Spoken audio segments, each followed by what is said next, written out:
In the headlines, former SGF Babachir Lawal rejects APC Muslim ticket, asks Buhari to revoke Shetima's nomination. Blind students cry out as food shortage hits Adama boarding school.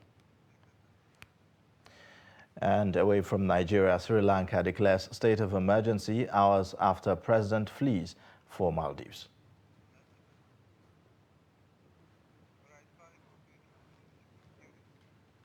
Hello and welcome to Trust News Update. I am Ayuba Ilya. Thank you for joining.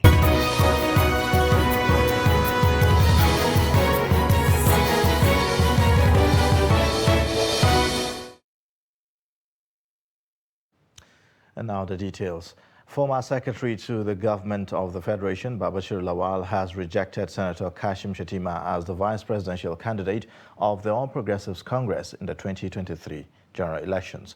In a statement on Tuesday night, Babachir, who had been a vocal supporter of Tinubu, condemned the action of the presidential candidate and urged President Muhammadu Buhari to exercise his powers as the commander-in-chief and as the APC leader to revoke Shettima's nomination.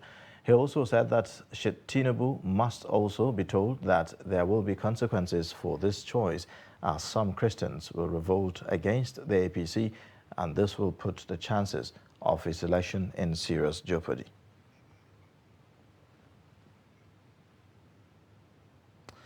The senatorial candidate for Nasarawa South Senatorial Zone of People's Democratic Party, Muhammad Ngoshi Onao, has decried the decision taken by the presidential candidate of the All Progressives Congress, Bola Ahmed Tinubu, to run on a Muslim ticket, saying it is insensitive to the existence of the different ethnic groups in the nation. The former House of Representatives member stated this in an interview with Trust TV in Lafia, the state capital, on Tuesday. He said although Tinubu has the right to choose whoever he sees as capable of ensuring victory for the ticket, the decision was, however, divisive and capable of further dividing the country along religious lines. Inasmuch as somebody will want to argue that it's not the religion that matters, it's the quality of the people that are going to be put forward to serve the country. But we must know the workings. We must think that God did not put us together for nothing. In a family today, you find Muslims, Christians sharing the same mother and father. And they should not be discriminated against because they are not of the same faith with us. Still in politics, Nollywood actress Funmi Dare has put her acting career on hold as she becomes the running mate of the People's Democratic Party Lagos State Governorship candidate Olajide Adeniran. Confirming her deputy governorship candidacy on Tuesday, the actress stated that her acting career must be necessarily put on hold. According to her, this was a sacrifice she had to make to rescue the people of Lagos State.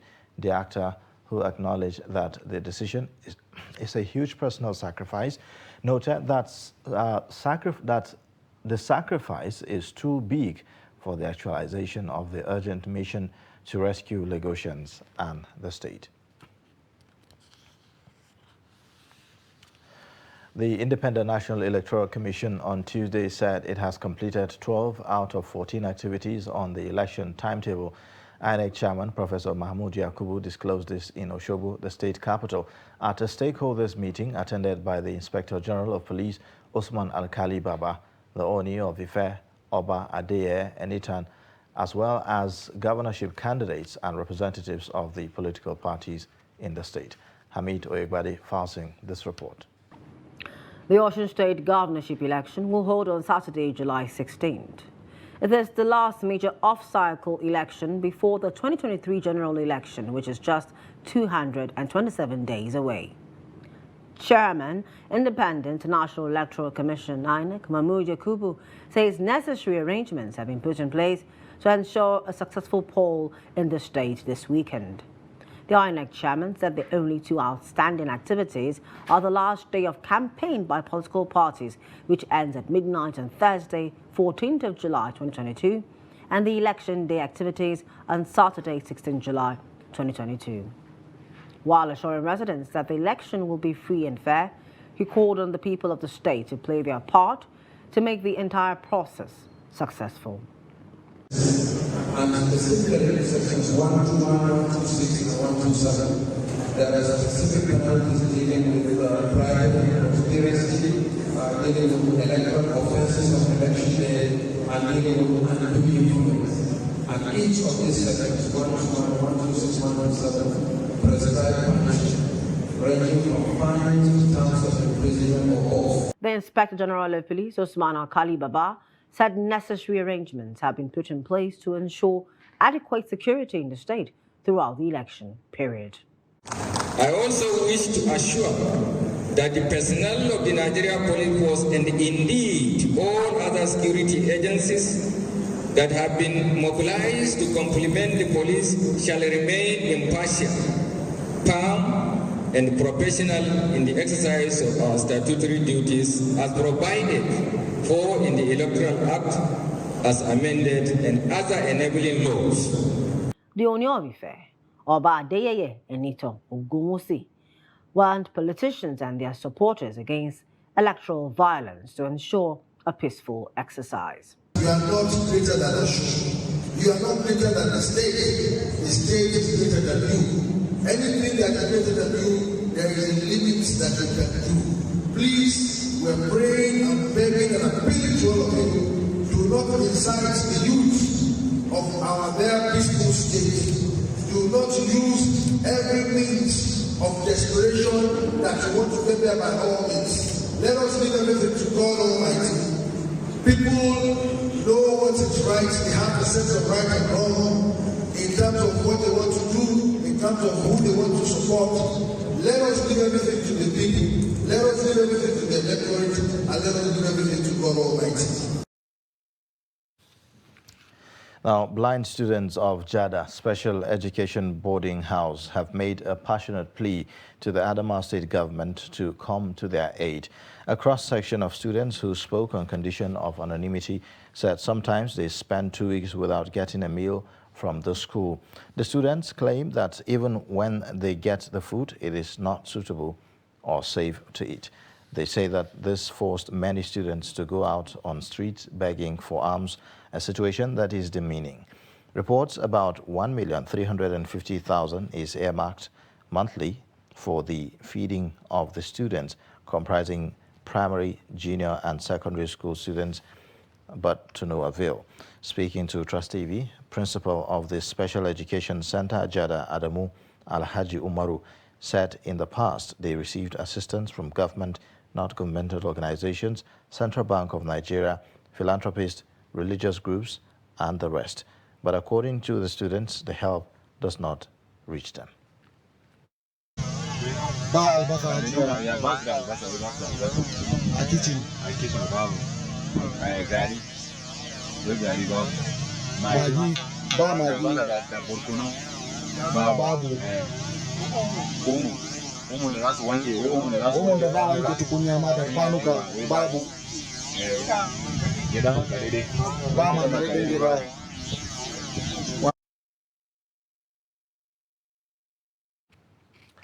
Kaduna-based newspaper publisher Tukur Mamu says no money was paid through him as ransom to secure the release of the 7 victims of the Abuja-Kaduna train attack.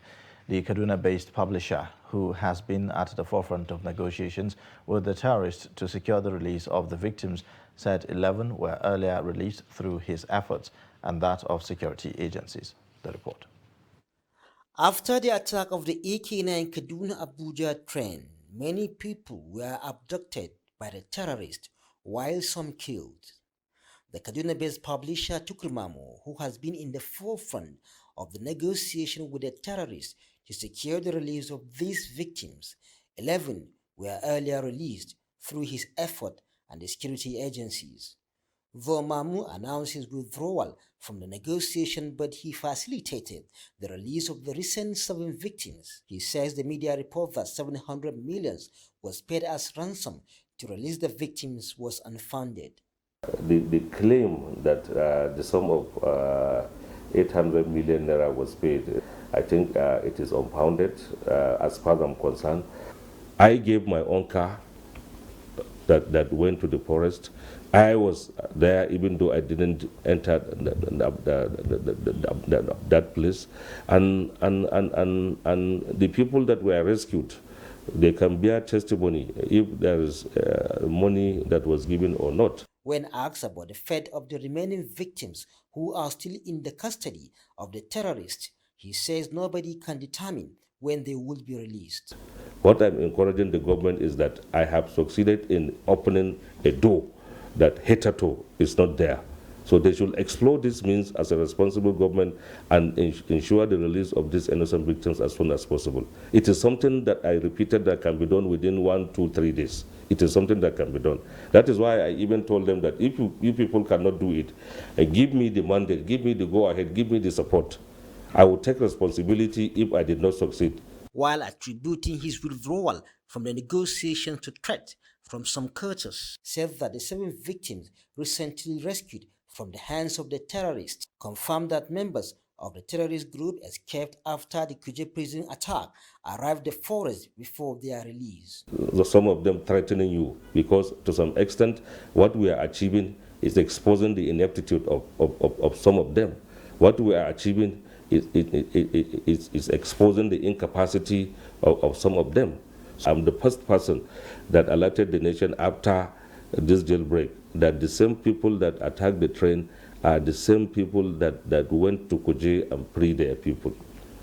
They are the same people. And this has been confirmed by the 7 victims that we succeeded in rescuing.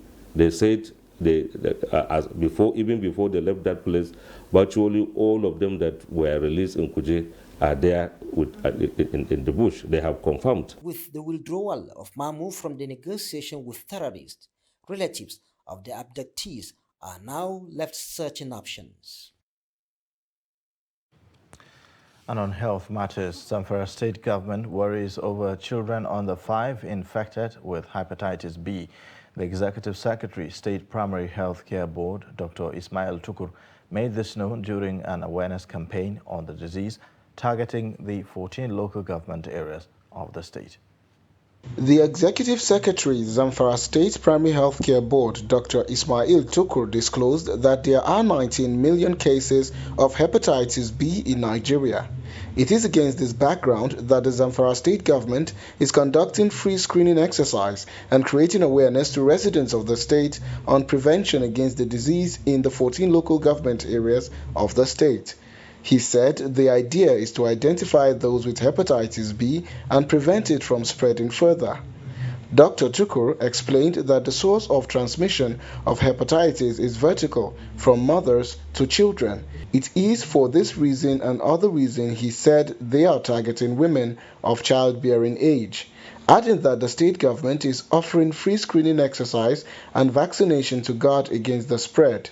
He advised women to ensure they deliver their babies at health facilities so that after 24 hours the baby can receive the hepatitis B vaccination, which efficacy is between 80 to 90%. What is actually happening is implementation of baby show and also awareness creation on hepatitis B, vaccination and also screening of hepatitis B. So, and if you look carefully, you find out that we are also integrating all other services like nutrition, routine immunization, COVID-19 vaccination, childbirth spacing activities, and all other basic services that are being provided. So this is the aim, to integrate services and also ensure that they are being delivered in an integrated manner. The Executive Secretary said the board is carrying out integrated services such as baby shower, nutrition, routine immunization, COVID-19 vaccine, screening and awareness creation on hepatitis, among other things.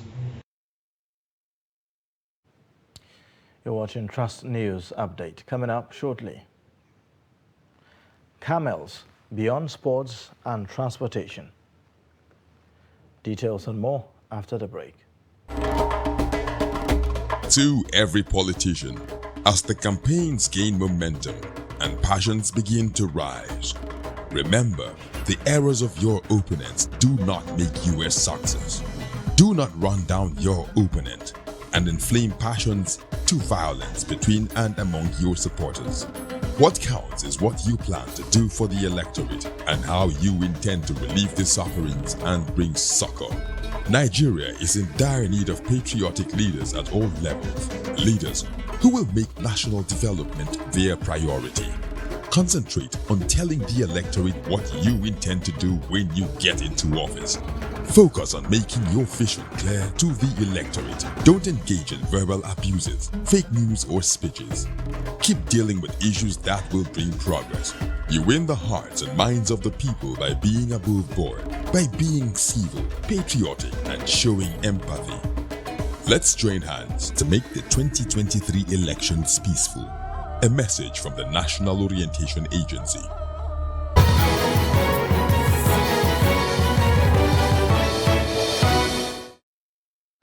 Thanks for staying. You're watching Trust News Update. Now let's have a look at the top stories again. Former SGF Babachir Lawal rejects APC Muslim ticket, asks Buhari to revoke Shetima's nomination. Blind students cry out as food shortage hits Adamawa boarding school. In other news, in preparation for the first fully digital census in 2023, the National Population Commission will commence its trial census on Wednesday in Anambra State. Federal Commissioner representing Anambra State, Chidi Ezekwue, said that the exercise will take place in all the 7 designated towns. They include Akuku, Akwa Etiti, Alo, Nokwa, Nobi, Oba, and Ojoto in Idemili South local government area of the state. Ezekwue further disclosed that the commission has trained 1,146 enumerators and local government supervisors to conduct the exercise in the above-mentioned local government areas of the state. He explained that the exercise will avail the commission of opportunity to test all aspects of the census operations from planning to implementation, logistics arrangement and management, questionnaire, design and format, training procedures. Meanwhile, experts have warned that the current population growth rate has consequences if not speedily addressed. This comes as reports indicate that Nigeria's population will hit 216 million by November. A cross-section of respondents in Abuja expressed concerns over the rate of the population growth. Musa Luka reports. Population is one of the human factors to be celebrated in the society.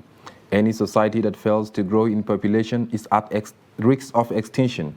This gave rise to nations to track down their population growth to harness their social realities. But in most cases, with high population, there is expectation of great human capital, higher economic growth, and production capacity, among others. In Nigeria, census was conducted in 2006, marking Nigeria's population to 143 million. From 2006 to date, there is an increase with 73 million, marking Nigeria's population to be 216 million, making the country the 6th most populous country in the world. However, experts have warned that the current population growth has consequences if not speedily addressed. They said there is need for government and all stakeholders to take urgent measures to address the situation. Abuja residents expressed irritation with the government's inability to harness the population for national development. It's supposed to be a blessing, but we fail to utilize the number. Because, for example, in China today, anything produced in China, if you own a company in China, first of all, you are sure of the markets in your country because the population is there. But in Nigeria here, where the government failed to educate the citizen, many of us are not employed. Many of us are not educated. So, in other words, the population now become a cause, because if you check what is happening in the country today, is the insecurity, the hunger, this is linked to the high population that government failed to plan for. Nigerian population, instead of being a blessing, is a curse to Nigeria because the government have failed to prepare for the incoming population and hereby making the population to be a curse to Nigeria. The number of people is always a blessing. Singleness does not fight a war, whether it is poverty or military or banditry or terrorism. I think it's good, it's population to invest. But then we must inject adequate, sufficient guideline to maintain life, housing, where to live, and then the job to do, yes, and then what to eat. This is something of life. Musa Luka, Trust TV News, Abuja. Camels are unique animals used in transporting goods from one place to another, especially in Arab countries and sub-Saharan Africa. Camels are also a showpiece as people ride their backs during festivities, while as a beast of burden, the animal can work for days on a farm. What people don't know is that in northern Nigeria, less is known about how the animals are slaughtered and processed for consumption. Abdullahi Amadi visits Katsina Abattoir and tells us more.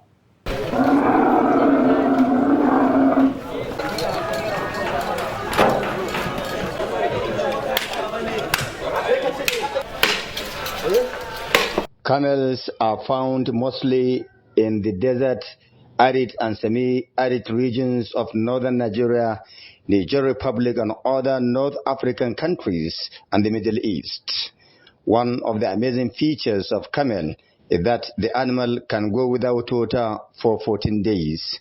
This is because of the inbuilt reservoirs camels have, which can last for many weeks. Ko mutanen da likitoci suka hana cin nama da yawa sun bari. To amma yanzu sun dawo dalilin. We sell more camel meat here than other animals, and the reason people prefer it is because they believe it cures some ailments. This is because the animal eats a lot of leaves from different species of trees. In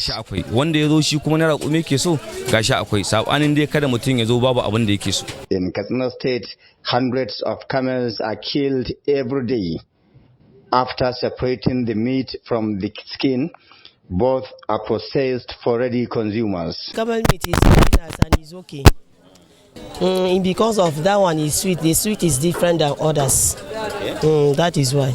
Camel meat is redder in color than other animals, but it takes more time to cook than cow meat, ram meat, or goat meat. Experts say meat and milk from camel have high nutritional value, as important as its urine, which they claim is also medicinal. Most especially, if you come to the proteinous side, it is very proteinous. It is low in cholesterol and low in fat, and it contains high mineral, that is from iron, calcium, potassium, magnesium, and the rest. And it is also high in vitamin. Camel milk have a nutritional benefit to the body. As I said, it's almost the same thing with the meat. It is used in curing some skin diseases. So medically, we don't advise of camel urine. Necessity, they say, is the mother of invention. Many farming communities, especially in northern Nigeria, are beginning to embrace the use of camel, as it is easier to maintain and difficult to rustle. Abdullahi Ismail, Trust Television News, Katsina. Now, away from Nigeria, Sri Lanka has declared a nationwide state of emergency on Wednesday, hours after President Gotabaya Rajapaksa fled the country. A statement by the Prime Minister's office said that the emergency is declared to deal with the situation in the country. Sri Lanka's embattled President Rajapaksa flew out of the country to the Maldives early Wednesday in a probable prelude to his resignation after months of widespread protest against the island nation's worst-ever economic crisis. Rajapaksa had promised at the weekend to resign on Wednesday and clear the way for a peaceful transition of power after fleeing his official residence in Colombo just before tens of thousands of protesters overran it. And that's a wrap on Trust News Update. Watch more via all our social media platforms and also subscribe to our YouTube channel. I am Ayuba Ilya. Thank you for watching.